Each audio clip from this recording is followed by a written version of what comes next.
Fallaye a publié plusieurs livres de photos et ses clichés ont fait l'objet de nombreuses expositions qui lui ont été consacrées. Oliviero Toscani, photographe de mode connu dans le monde entier. À partir des années 70, il a littéralement révolutionné l'image de la mode avec son style anticonformiste. En plus d'avoir travaillé toute sa vie pour les plus grandes revues du monde, Toscani a signé quelques-unes des campagnes publicitaires les plus débattues et révolutionnaires de leur époque, comme celles de Benetton, de Fiorucci et de Jesus Jean. Peter Lindbergh. Au sommet depuis plus de 40 ans, Lindbergh a commencé à être connu dans les années 80 pour avoir découvert et lancé sur la scène mondiale celle que l'on a appelée les supermodèles, l'équipe composée de Cindy Crawford, Linda Evangelista, Naomi Campbell, Tatiana Pattis, Kate Moss, Christy Turlington, qui ont dominé la scène de la mode internationale dans la dernière décennie du XXe siècle. Lindbergh est le seul parmi les professionnels de la photo à avoir été appelé pas moins de 3 fois pour réaliser le prestigieux calendrier Pirelli en 1996, en 2002 et en 2017. Photographe préféré de nombreuses stars du cinéma, de Charlotte Rampling à Penelope Cruz, de Uma Thurman à Nicole Kidman, Lindbergh est aujourd'hui considéré tout simplement comme l'un des plus grands photographes au monde encore vivant. L'auteur de ce film, Massimo Mazzucco, a également travaillé plus de 20 ans comme photographe de mode, collaborant avec d'importantes revues en Italie, aux USA, en Allemagne ou encore en Australie. Mais avant d'affronter en détail les photos lunaires, il nous semble utile de nous débarrasser de certains faux arguments utilisés encore aujourd'hui pour essayer de prouver que l'homme n'a pas marché sur la Lune.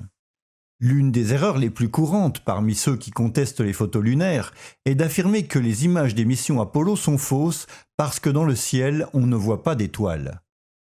Il est au contraire tout à fait normal qu'on ne les voit pas, dans tous les cas, que les photos aient été prises sur la Lune ou qu'elles aient été réalisées sur Terre en studio. Les diaphragmes et les temps d'exposition avec lesquels les astronautes ont pris ces photos étaient écrits directement au dos de leur appareil photo.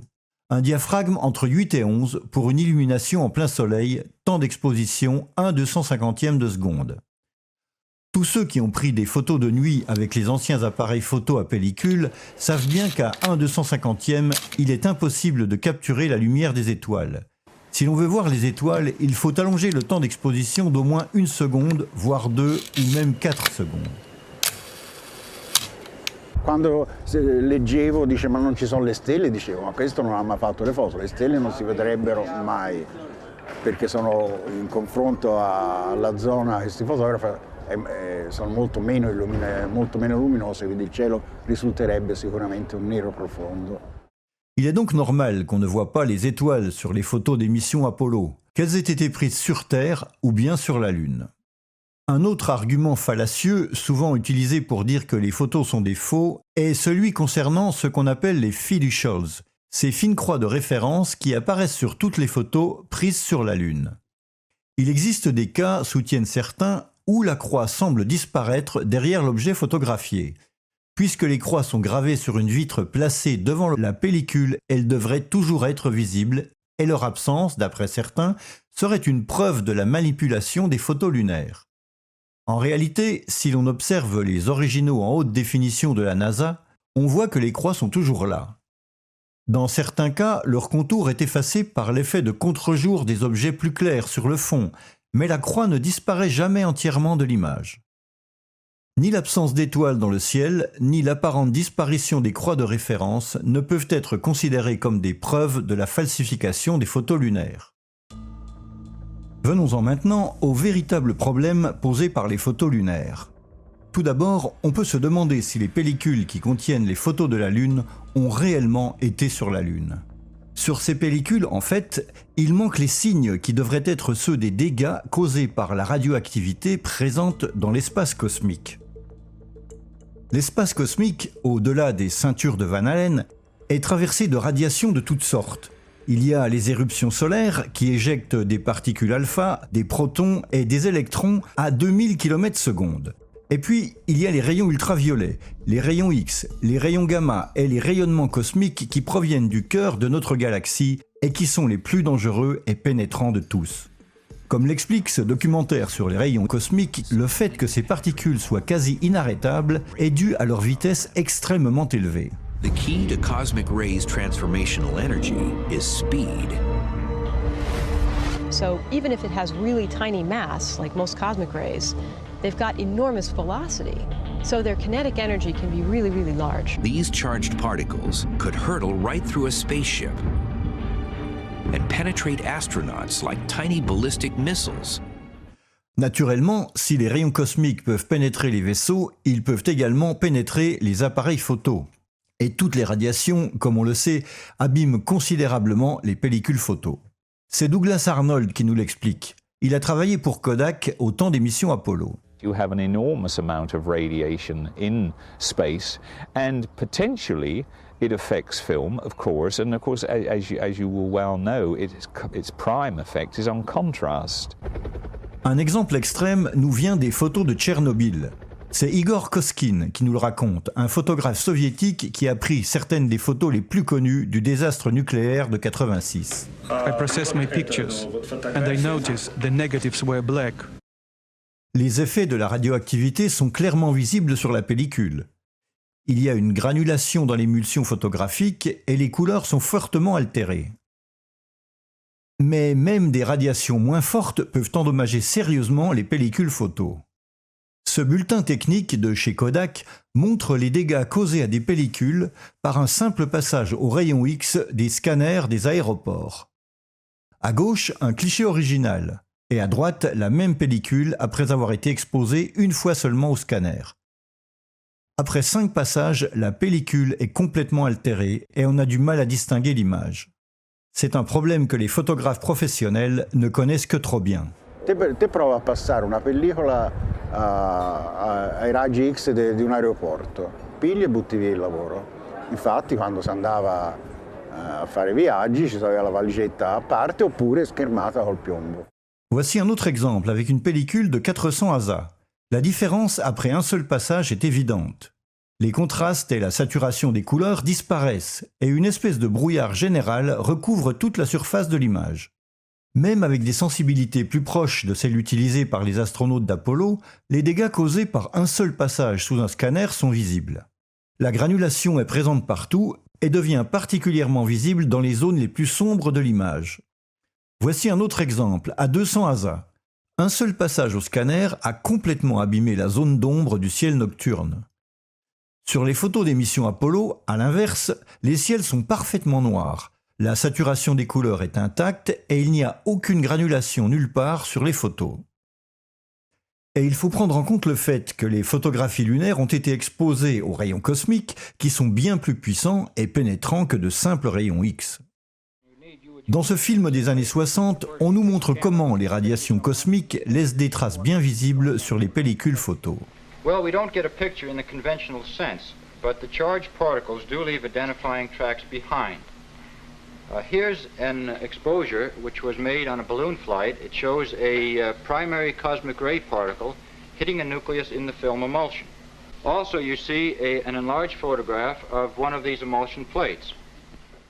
Il faut garder à l'esprit que cette expérience est faite avec un ballon aérostatique et que nous sommes donc en dessous des ceintures de Van Allen, à une altitude où une petite partie seulement des rayons cosmiques parvient à pénétrer.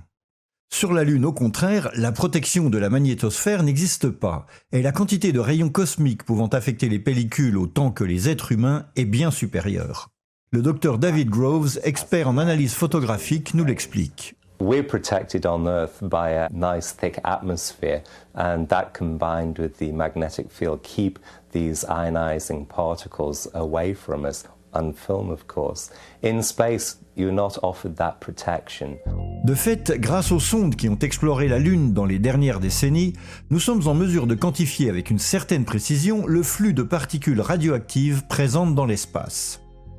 Dans ce document publié par la NASA, on peut lire « Le flux de rayons cosmiques annuels sur la superficie lunaire durant le minimum d'activité solaire comporte une quantité de particules qui se traduit par environ 4,5 particules par seconde et par centimètre carré. » Ce document, également publié par le National Council on Radiation Protection, propose un chiffre similaire. 4 particules par centimètre carré chaque seconde pendant le minimum d'activité solaire. Ce flux peut se réduire de presque 4 fois pendant les pics d'activité solaire. Sur la Lune, nous avons donc un flux moyen qui peut varier entre 1 et 4 particules radioactives par seconde et par centimètre carré. Une véritable pluie de rayons cosmiques, en somme, capable de traverser n'importe quel objet qui se trouve sur leur route. En évaluant la durée pendant laquelle les appareils photo sont restés à la surface de la Lune, sans aucune protection contre les radiations, jusqu'à 8 heures d'affilée, chaque rouleau de pellicule aurait dû recevoir des dizaines de milliers d'impacts de rayons cosmiques et subir leurs dégâts de façon bien visible. Au lieu de cela, les images prises par les astronautes sur la Lune ne montrent aucune trace de dégâts causés par la radioactivité. Les couleurs sont parfaites, les contrastes impeccables et il n'y a aucun signe de granulation dans l'émulsion.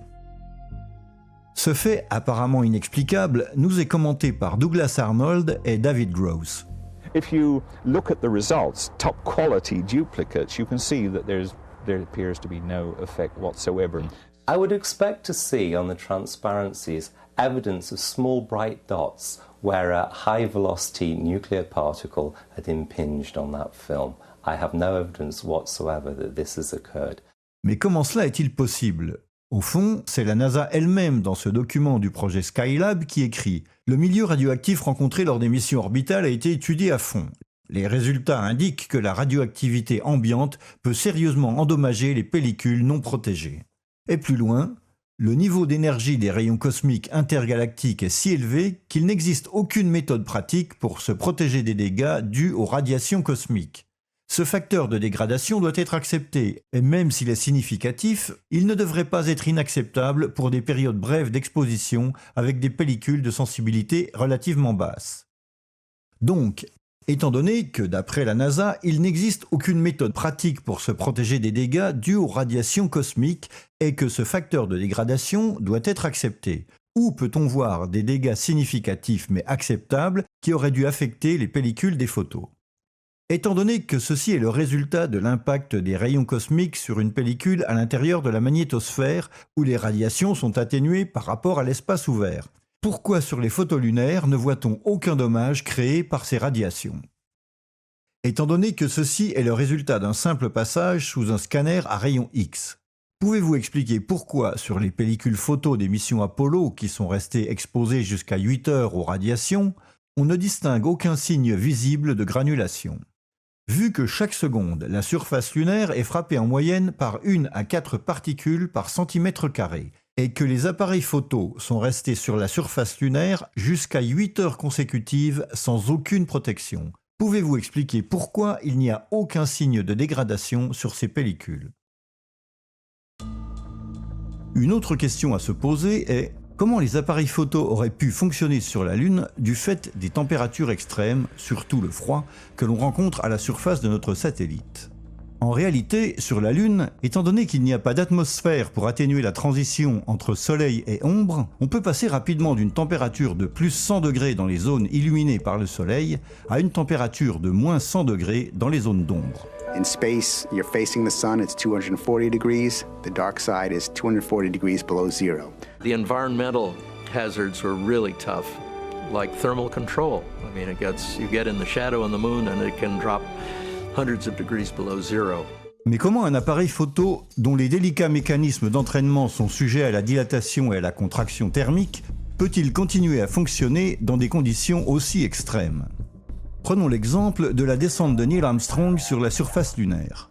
Entre le moment où la cabine est dépressurisée et la porte ouverte, et celui où Armstrong touche la surface lunaire, il se passe environ 30 minutes. L'intégralité de la descente de l'astronaute se déroule dans le cône d'ombre du LEM, et donc à une température avoisinant les 100 degrés en dessous de zéro. Une fois qu'Armstrong a foulé la surface lunaire, son compagnon lui passe d'en haut l'appareil photo. Armstrong le fixe sur son buste, avant de faire quelques pas en arrière et de prendre une première série de photos, tout en restant en permanence dans l'ombre du LEM. Voici la vue panoramique complète réalisée en restant toujours dans le cône d'ombre du module lunaire.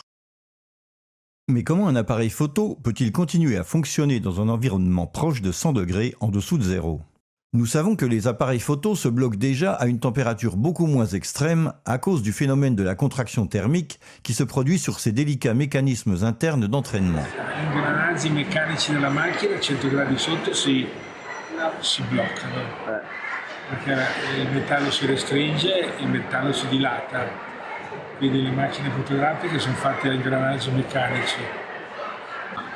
Io non sono mai stato a 100 gradi sopra e 100 gradi sotto, però sono stato a 40 gradi sotto in Manciuria e mi si bloccava la macchina. Quando andavo in montagna mi toccava mettere tutti i materassini addosso, perché sennò non funzionava, insomma. Non funzionava proprio la meccanica, perché i metalli si modificano col calore, cioè la dimensione anche, sono millimetri. Decimi di millimètre, però per una macchina complessa, una macchina fotografica. Dans cette vidéo promotionnelle d'Audi, qui projette d'envoyer une sonde automatique sur la Lune, il est bien expliqué comment, après seulement 10 minutes passées dans une zone d'ombre, les pièces mécaniques du véhicule lunaire risquent de se bloquer. Another danger to look out for, shadows, which could instantly damage the rover. That's because of the moon's extreme changes in temperatures and lack of atmosphere. The rover is made from different materials, all of which expand and contract when their temperature changes. If the rover were to drive into a shadow, it could cool down to 50% of its normal temperature in under 10 minutes. This could lead to parts contracting too fast and ultimately render the rover immobile. Du fait de l'absence d'atmosphère sur la Lune, la dispersion de chaleur se produit à travers le phénomène de l'irradiation. Et nous savons que l'appareil photo d'Armstrong est resté à 100 degrés en dessous de zéro pendant environ 30 minutes. Cette communication par radio nous confirme que 35 minutes sont passées depuis que la cabine a été dépressurisée et que la trousse de survie des astronautes, appelée PLSS, a été activée. Ce graphique également, qui retrace la chronologie des opérations menées sur la surface lunaire, montre qu'environ 30 minutes se sont écoulées entre la dépressurisation et le moment où Armstrong prend possession de l'appareil photo. L'appareil photo a donc eu tout le temps nécessaire pour irradier et disperser autour de lui une bonne partie de la chaleur accumulée pendant son séjour dans la cabine pressurisée.